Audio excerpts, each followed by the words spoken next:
segala sesuatu yang ada di dunia ini berawal dari cahaya yang agung, yaitu nur Nabi Muhammad. Sedangkan nur Nabi Muhammad ini diciptakan dari nur ya Allah, cahaya Allah. Dalam hadis qudsi Allah berfirman, "Ku menciptakan ruh Muhammad dari cahaya wajahku." Begitu juga diriwayatkan dari Ka'ab radhiyallahu anhu, pertama-tama yang diciptakan oleh Allah adalah sebuah permata yang indah, dan kemudian diciptakan dari permata itu kegelapan. Dan dari kegelapan itu terlihat sebuah cahaya, dan cahaya itu bersumber dari nur Nabi Muhammad. Begitulah proses lahirnya penutup bagi para nabi, yakni Nur Muhammad. Dalam buku Menguak Mutiara Terpendam karya Habib Lutfi dikatakan bahwa sebelum diciptakan segalanya oleh Allah, selama 9.000 tahun, nur Nabi Muhammad yang diciptakan itu berkeliling atas kehendak Allah. Ketika berada di tempat yang gelap, dia bersujud kepada Allah selama 1000 tahun. Di dalam kitab Madarijus Fu'ud, seorang ulama Ka'ab al-Akbar berkata, ketika Allah hendak menciptakan bumi, memposisikannya di bawah dan memposisikan langit di atas, maka dia hanya menggenggam dengan nur Nabi Muhammad dan cahaya tersebut berkata, "Saya adalah orang yang pertama kali dan yang paling pertama memberikan syafaat di hari kiamat." Kemudian Allah berkata, "Kuni Muhammad," maka jadilah cahaya tersebut sebuah tiang tegak dan memancarkan sinar yang sangat luas, menembus hijab-hijab kegelapan. Setelah pancaran cahayanya membias ke segala penjuru, dia bersujud dan berkata, "Allahu Akbar." Setelah itu Allah berkata kembali kepada nur Nabi Muhammad tersebut, "Aku ciptakan dan namakan kamu dengan Muhammad.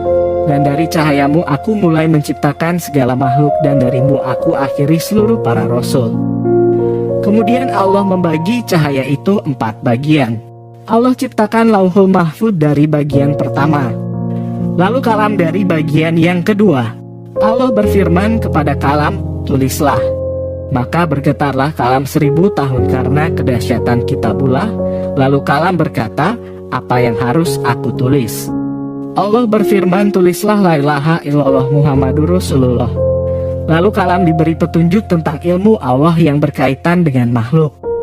Kemudian kalam menulis, "Anak cucu Adam dari subinya, siapa yang taat kepada Allah akan masuk surga.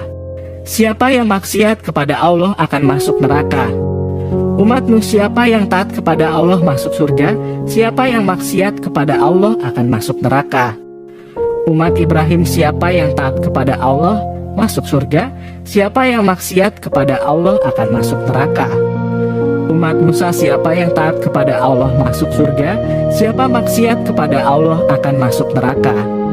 Umat Isa, siapa yang taat kepada Allah masuk surga, siapa maksiat kepada Allah akan masuk neraka. Umat Nabi Muhammad, siapa yang taat kepada Allah masuk surga, siapa maksiat kepada Allah." Ketika kalam mau menulis kalimat berikutnya, "Masuk neraka," tiba-tiba ada seruan dari Yang Maha Tinggi, "Hai kalam, beradablah kamu." Maka pecahlah kalam karena kedahsyatan seruan itu, dan koyak ujungnya berbentuk garis lurus dengan tangan kudrat, maka jadilah adab. Kalam tidak bisa menulis kecuali pecah bergaris ujungnya. Lalu Allah berfirman, "Tulislah, umat berdosa, Tuhan Maha Pengampun." Kemudian Allah menciptakan Ar-Rasy dari bagian yang ketiga. Dari bagian yang keempat menjadi 4 bagian-bagian, ke-1 dijadikan akal. Bagian kedua dijadikan marifat agar dapat mengetahui. Bagian ketiga dijadikan cahaya Arsy dan sinar penglihatan, serta seluruh cahaya termasuk siang, matahari, sinar malam, bulan, dan bintang. Semua cahaya ini berasal dari nur Nabi Muhammad. Nur Nabi Muhammad adalah awal segala makhluk. Yang keempat dititipkan di bawah aras sampai Allah menciptakan Adam. Kemudian dititipkannya cahaya itu di punggung Nabi Adam. Maka berbaris dan bersujudlah para malaikat lantaran cahaya yang berasal dari nur Nabi Muhammad itu. Melihat keanehan yang dipertontonkan di hadapannya membuat Nabi Adam bingung sekaligus penasaran, sehingga muncullah sebuah rasa ingin tahu di benaknya. "Wahai Tuhanku, kenapa para malaikat bersujud di belakangku?" tanya Nabi Adam pada Allah. Dengan muka polos dan terpancar dari wajahnya keluguhan karena ketidaktahuannya, seolah-olah seperti anak kecil yang ingin mengetahui sesuatu. Wahai Adam, mereka semua berkumpul di belakangmu lantaran cahayanya orang yang aku cintai, yaitu Muhammad, yang akan menjadi penutup para rasul. Cahaya itu aku simpan di punggungmu, wahai Tuhanku. Jika memang begitu, maka jadikanlah cahaya ini berada di hadapanku agar para malaikat menghadap di depanku. Kemudian Allah meletakkan cahaya itu pada keningnya Nabi Adam. Seketika dengan rasa takdim para malaikat mengikuti cahaya itu tepat di hadapan wajah Nabi Adam. Melihat perilaku para malaikat yang begitu takdim membuat Nabi Adam semakin penasaran. Maka ia pun memohon kepada Allah supaya meletakkan cahaya tersebut di sebuah tempat yang dapat dilihatnya. Maka Allah pun meletakkan cahaya itu di telunjuk tangan Nabi Adam. Subhanallah, Maha Suci Allah yang telah menciptakan cahaya yang begitu indah. Nabi Adam terdiam, hatinya bergetar, dari matanya terpancar cahaya ketakjuban dan kekaguman tiada tara, lantaran melihat cahaya yang begitu agung. Bibirnya bergerak seolah-olah berkomat-kamit memuji Allah. Nabi Adam tidak bisa berbicara apa-apa, ia terkesima dengan apa yang telah ia lihat. Kemudian Nabi Adam mendengar suara lirih tapi terasa jelas. Ternyata cahaya itu bertasbih subhanallah walhamdulillah wala ilaha illallah Allahu akbar. Begitulah kiranya proses penciptaan segala sesuatu dari nur Nabi Muhammad. Jadi andai tidak ada nur Nabi Muhammad, maka tidak akan pernah ada dunia dan sisinya. Seperti yang telah disebutkan di atas, sebelum semuanya diciptakan, Allah terlebih dahulu telah menciptakannya. Meski secara historis dan fisik Nabi Muhammad diciptakan oleh Allah sebagai nabi terakhir, namun secara spiritual dan rohani beliau telah diciptakan jauh lebih dahulu dalam wujud cahaya.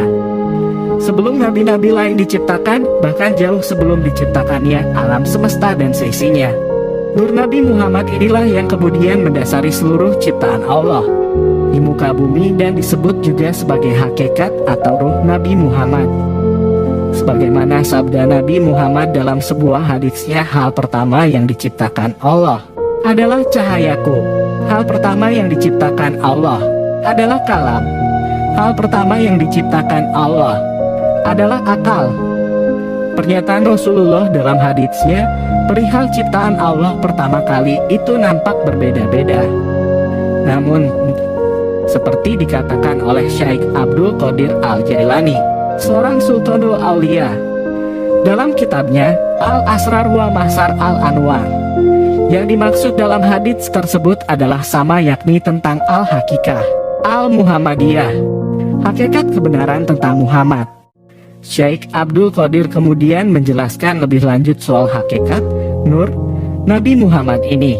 Disebut nur, cahaya, karena hakikat nur Nabi Muhammad itu sesungguhnya suci atau lepas dari kegelapan. Kemudian disebut karena hakikat nur Nabi Muhammad itu mampu menjangkau segala hal yang universal, mampu mengenali segalanya, baik yang zahir maupun yang batin. Dan disebut karena menjadi media untuk menyebarkan ilmu pengetahuan.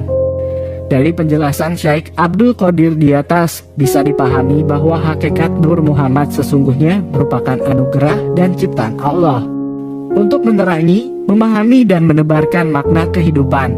Tanpa cahaya atau hakikat nur Nabi Muhammad, maka kehidupan di dunia ini akan menjadi gelap gulita, akan terjerumus ke dalam jurang kesesatan, juga akan terhimpit oleh kebodohan.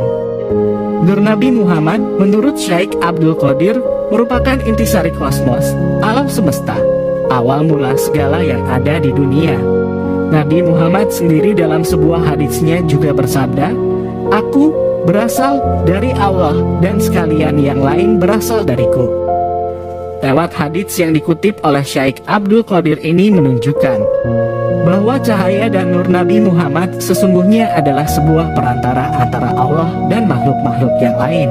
Dengan demikian, nur Nabi Muhammad ini laksana seperti fondasi dalam sebuah bangunan. Di atas fondasi itulah unsur-unsur bangunan lainnya diciptakan, seperti dinding, pintu, jendela, atap, dan sebagainya. Tidak mungkin sebuah dinding bangunan dibuat tanpa dibangun fondasi terlebih dahulu. Sebab itu, Segala ciptaan di dunia ini tidak akan tercipta atau tidak akan diciptakan oleh Allah jika Nur Muhammad tidak diciptakan terlebih dahulu. Sebab, jika segala hal lain seperti planet-planet, bintang-bintang, matahari, bulan, bumi serta segala makhluk lainnya diciptakan tanpa adanya Nur Nabi Muhammad, ciptaan-ciptaan itu seolah berdiri tanpa fondasi.